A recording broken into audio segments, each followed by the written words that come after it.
له ډبرو غمي جوړوي. د بلوچستان په سر ښارکوټه کې ډېری خلک د دې لارې خپله روزي پیدا کوي. 14 کاله مې د تسپو کار وکړ، په هغه کې ګزاره نه کېدله، ډېره سره ستړې وله، هېڅ ګزاره نه کېدله. بیا دا 3 کاله کېږي چې دلته راغلی یم د غمیانو کار ته. بیا رالم د اسحاق کارخانې ته، اسحاق جیمز، دلته رالم، بیا دلته د کار زده کوي، بس به دا کار باندې لګیا یم. اوس غمي استاد یم، غمیان جوړوم. دلیل چې دغه کارخانې والا ډبره راکړي، بس د کارخانې کار هم کوم. که څوک د بار سره راسي هغه ته هم غمیان جوړوم، او که دلې هم خپلې ډبرې رانیسم، خپل هم غمیان رانیسم، ډبرې رانیسم، غمیان ځینې جوړوم، بیا دکانداران باندې خرڅوم. د دې ډبرو لوی شمېر د بلوچستان د غرونو دی.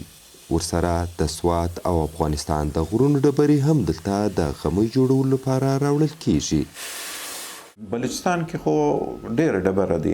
اوس د وډ خواته ولاړ سي نو هلته ډایمنډ کوارز دی، ګرین ګارنیټ دی، او بیا چې دې خوا راسي د بیسیما خاران یو علاقه دی، هلته بروکایډ دی، اینټاس دی، اګزینایټ دی، روټایل دی.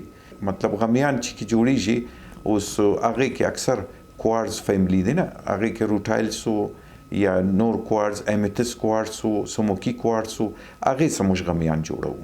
افغانستان څخه بیا دی مطلب پاکستانیان هم ځي، هغلته مال اخلي، دلته موږ ته راوړي، خرڅوي، بیا موږ خرید کوو، بیا به موږ کټینګ کوو او بیا موږ دا مالونه خرڅوو. د یوې سروې له مخه د بلوچستان په غرونو کې د ګران بیه ډبرو 44 سلنه ډولونه موجود دي.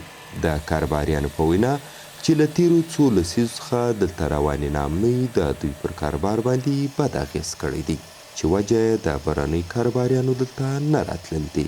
صمد شبنم، مشال ریډیو، کوټه.